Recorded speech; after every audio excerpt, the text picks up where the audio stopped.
എന്നെ മാനിക്കുവാൻ എന്നിലെന്തു നീ കണ്ടേശുവേ. എന്നെ തിരഞ്ഞെടുപ്പാൻ എന്നെ മാനിക്കുവാൻ എന്നിലെന്തു നീ കണ്ടേശുവേ. ഒരു യോഗ്യതയും പറയാനില്ലയേ, കൃപയൊന്നു മാത്രം യേശുവേ.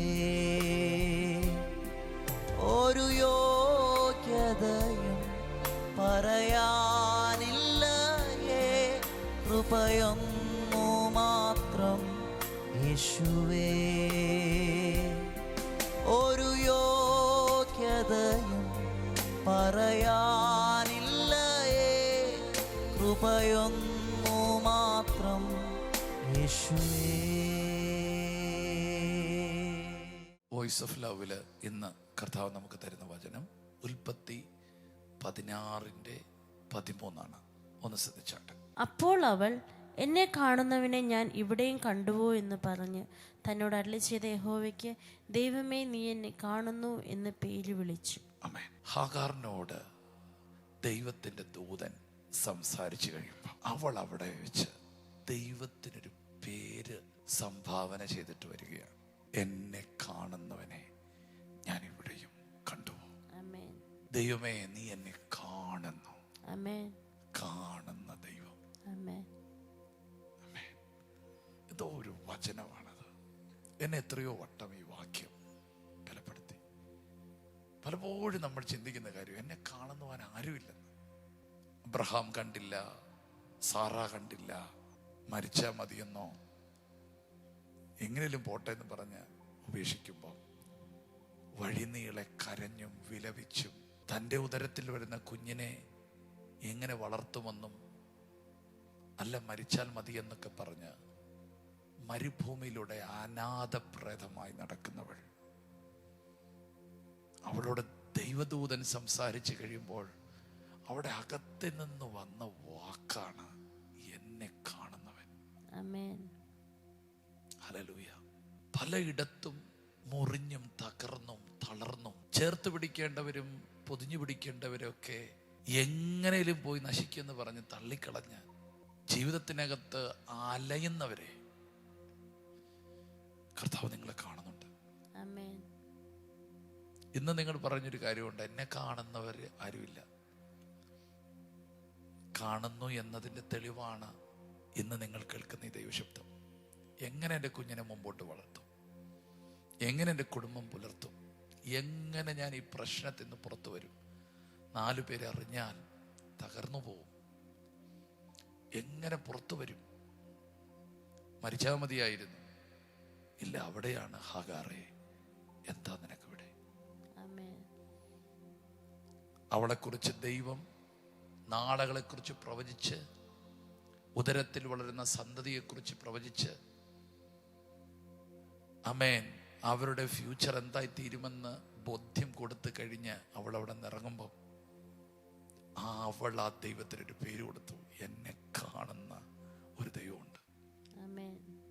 അബ്രഹാമിന് കാണാൻ പറ്റില്ലെങ്കിലും സാറായിക്ക് കാണാൻ പറ്റില്ലെങ്കിലും എന്നെ കാണുന്ന ദൈവ പൈതലേ, ആരൊക്കെയോ ആണ് നിന്റെ സ്രോതസ്സെന്ന് നീ ചിന്തിക്കുന്നില്ലേ? അവരൊന്നും അല്ല നിന്റെ സ്രോതസ്. അവർക്കൊന്നും തരാൻ പറ്റില്ല. പക്ഷെ നിങ്ങളെ കാണുന്ന അമ്മയുടെ ഉദരത്തിൽ വെച്ച് തന്നെ നിങ്ങൾക്ക് രൂപം തന്ന, നിങ്ങൾ വേണമെന്ന് ആവശ്യപ്പെട്ട, ഈ പ്രപഞ്ചത്തിലേക്ക് നിങ്ങളെ കൊണ്ടുവന്ന ഒരു സൃഷ്ടിതാവായ ദൈവമുണ്ട്. ആ ദൈവം നിങ്ങളുടെ ജീവിതത്തിന്മേൽ മനോഹരമായൊരു ചിത്രം വരച്ചിട്ടുണ്ട്. നിങ്ങൾക്ക് ധൈര്യത്തോടെ ആ ദൈവത്തെ നോക്കി പറയാം, എന്നെ കാണുന്നവൻ, എന്നെ കാണുന്നവൻ. ഞാൻ അവിടെ ഒരു വാക്കോട് പറഞ്ഞ് പ്രാർത്ഥിക്കാം. ഇവിടെയും ഞാൻ കണ്ടു. എവിടെ? എൻ്റെ മരുഭൂമിയിലും, എൻ്റെ കഷ്ടതയിലും, എൻ്റെ അനാഥത്തിലും, എൻ്റെ വേദനയിലും, ആരും അറിയാതെ ഞാൻ അലയുന്ന ഈ സാഹചര്യത്തിലും ഇവിടെയും കണ്ടു. അതെ, നിങ്ങൾ ഇപ്പോഴായിരിക്കുന്ന സ്ഥലത്തും കർത്താവ് കാണും. ആമേൻ. ഇപ്പോൾ നിങ്ങൾ കിടക്കുന്ന ഇടത്തും കർത്താവ് നിങ്ങളെ കാണും. യെസ്, സമയവും സ്ഥലവും വ്യത്യാസമില്ലാതെ നിങ്ങളെ കാണുന്നൊരു കർത്താവ്. നിങ്ങൾക്കും ഒരു പേര് അവന് കൊടുക്കാം, കാണുന്ന ദൈവം. ആമേൻ. യെസ്, നമുക്ക് ഈ നല്ല കർത്താവിനെ ലഭിച്ചതിനായിട്ട് നമുക്ക് നന്ദി പറയാം. നമുക്കൊരു വാക്ക് പ്രാർത്ഥിക്കാം. യേശുവേ, ഇന്ന് ഞങ്ങൾക്ക് നൽകിയ നല്ല വചനത്തിനായി നന്ദി പറയുന്നു. കർത്താവെ, ഞങ്ങളെ ഉദയം മുതൽ കണ്ട്, കർത്താവെ നിത്യത മുതൽ ഞങ്ങളെ കണ്ട്, പരിശുദ്ധാത്മാവെ ഞങ്ങളെ നടത്തുന്ന അങ്ങേക്ക് സ്തോത്രം ചെയ്യുന്നു. കർത്താവ്, ഞങ്ങളുടെ എല്ലാ സാഹചര്യങ്ങളും അങ്ങ് ഞങ്ങളെ കാണുന്നതിന് നന്ദി പറയുന്നു. ഈ വചനം കേൾക്കുന്ന ഈ വ്യക്തിയെയും ഈ കുടുംബത്തെ ഞങ്ങൾ അനുഗ്രഹിക്കുന്നു. കർത്താവെ, കർത്താവ് ഇവർ പോകുന്ന ഓരോ സാഹചര്യങ്ങളും അങ്ങ് കാണുന്നു, ഓരോ വഴികളെ അങ്ങ് അറിയുന്നു, കർത്താവുടെ നാളുകളെ അങ്ങ് അറിയുന്നു. അതിനായി സ്തോത്രം. കർത്താവെ, അവരെ അങ്ങ് ദൃഷ്ടി വെച്ച് ആലോചന പറഞ്ഞ് നടത്തണമെന്ന് പ്രാർത്ഥിക്കുന്നു. കർത്താവിലെത്തേണ്ട വാഗ്ദത്തത്തിലേക്ക് അവരെ എത്തിക്കണമെന്ന് പ്രാർത്ഥിക്കുന്നു. യേശുവിൻ്റെ നാമത്തിൽ ഈ വചനം കേൾക്കുന്ന ഈ വ്യക്തിയെയും ഈ കുടുംബത്തെ ഞങ്ങൾ അനുഗ്രഹിക്കുന്നു, യേശുവിൻ്റെ നാമത്തിൽ തന്നെ. കർത്താവെ, ഞങ്ങൾ ഒരുമിച്ച് യേശുവിൻ്റെ നാമത്തിൽ ഈ കുടുംബത്തിനും ഈ വ്യക്തിക്കും വേണ്ടി പ്രാർത്ഥിക്കുന്നു. ആരും കാണുന്നില്ല, ആരും അറിയുന്നില്ലെന്നൊക്കെ അവർ വിചാരിച്ചെങ്കിലും അവരെ കാണുന്നൊരു കൺകൾ ഇപ്പോഴുണ്ടെന്ന് അവർ തിരിച്ചറിഞ്ഞല്ലോ. അവരിപ്പോൾ കിടക്കുന്ന സാഹചര്യത്തിൽ നിന്ന് അവർ പുറത്തു വരട്ടെ. ആമേൻ. മരണത്തിലേക്കുള്ള യാത്രയല്ല, ജീവിതത്തിലേക്കുള്ള യാത്ര ഉണ്ടാകട്ടെ. തകർച്ചയിലേക്കുള്ള യാത്രയല്ല കർത്താവെ, ഉയർച്ചയിലേക്കുള്ള യാത്ര ഉണ്ടാകട്ടെ. ഓടിപ്പോക്കല്ല, കീഴടങ്ങൽ. ചിലയിടത്ത് പോയി വിധേയപ്പെട്ടിരിക്കാനുള്ള അഭിഷേകം അവർക്ക് ലഭിക്കട്ടെ. അഭിഷേകം അവർക്ക് ലഭിക്കട്ടെ. അഭിഷേകം അവർക്ക് ലഭിക്കട്ടെ. അവൾ പോയി കീഴടങ്ങിയിരുന്നു. അതുപോലെ ചില ബന്ധങ്ങളുടെ നടുവിൽ, ചില അധികാരങ്ങളുടെ നടുവിൽ ഒളിച്ചോടുകയല്ല, ദൈവം പറയുന്ന സമയം വരെ കീഴടങ്ങിയിരിക്കാൻ നീ അവരെ സഹായിക്കണമേ. യേശുവിൻ്റെ നാമത്തിൽ ഒരു അനുസരണക്കേടിൻ്റെ ആത്മാവോ അഹങ്കാരത്തിൻ്റെ ആത്മാവോ അല്ല, മറിച്ച് ഈ പ്രിയപ്പെട്ടവരുടെ മേൽ ഒരു കീഴടങ്ങുന്ന, ആമേൻ, ഒരു ശിഷ്യത്വത്തിൻ്റെ, വിധേയത്വത്തിൻ്റെ ആത്മാവിനെ കൊടുക്കണമേ. ആത്മീയ അധികാരങ്ങൾക്കും കുടുംബത്തിനുമകത്തൊക്കെല്ലാം ദൈവത്തിൻ്റെ ഓർഡറിൻ്റെ പിൻപിലായിരിക്കാൻ അവരെ സഹായിക്കണമേ. അനുഗ്രഹിച്ച് പ്രാർത്ഥിക്കുന്നു, ഉയർത്തി പ്രാർത്ഥിക്കുന്നു, യേശുവിൻ നാമത്തിൽ തന്നെ. ആമേൻ.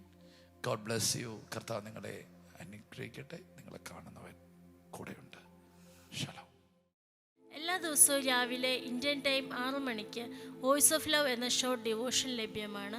അതുപോലെ ചൊവ്വ, വ്യാഴം, ഞായർ ദിവസങ്ങളിൽ രാത്രി ഇന്ത്യൻ ടൈം 9:30 ലൈവ് മെസ്സേജ് ലഭ്യമാണ്. ഈ സന്ദേശങ്ങൾ ലഭ്യമാകുവാൻ പാസ്റ്റർ രാജേഷ് ഏലപ്പാറ യൂട്യൂബ് ചാനലും, ഗാനങ്ങൾ ലഭ്യമാകുവാൻ രാജേഷ് ഏലപ്പാറ യൂട്യൂബ് ചാനലും സബ്സ്ക്രൈബ് ചെയ്യുക, മറ്റുള്ളവരിലേക്ക് ഷെയർ ചെയ്യുകയും ചെയ്യുക. ഈ ശുശ്രൂഷ നിങ്ങൾക്ക് ഏറ്റവും അനുഗ്രഹമായി വരുന്നുവെന്ന് ഞങ്ങൾ അറിയുന്നു. നിങ്ങൾ ഞങ്ങൾക്ക് പ്രാർത്ഥനയിലും എല്ലാ സഹകരണത്തിലും ഞങ്ങളോട് ഈ മീഡിയ മിനിസ്ട്രിയുടെ കൂടെ നിന്നു. ഞങ്ങൾക്ക് ഈ മീഡിയ മിനിസ്ട്രി മുമ്പോട്ട് കൊണ്ടുപോകാൻ ചില എക്യുപ്മെൻറ്റ്സുകൾ ആവശ്യമായി വന്നിരിക്കുന്നു. തുടർന്നും നിങ്ങളുടെ പ്രാർത്ഥനയും സഹകരണവും ഞങ്ങൾ ആവശ്യപ്പെടുന്നു.